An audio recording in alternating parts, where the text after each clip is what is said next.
As per our consensus as of this morning, we will elect Senator Jesus Escudero if we convene again as the impeachment court to be the presiding officer. Why so, sir?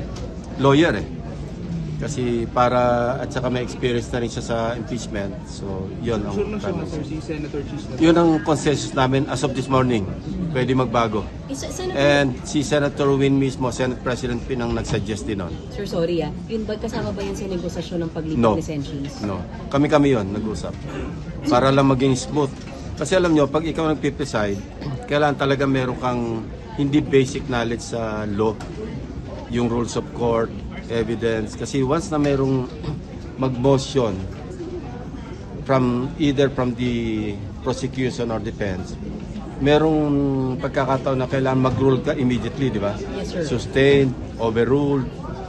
Hindi naman pwedeng kada motion ibabalik ka sa body. When will that happen, sir? The election of Senchis as presiding officer? Pag nag-convene uli kami, I think July 6. July 6, Yeah, sir? July 6. Okay.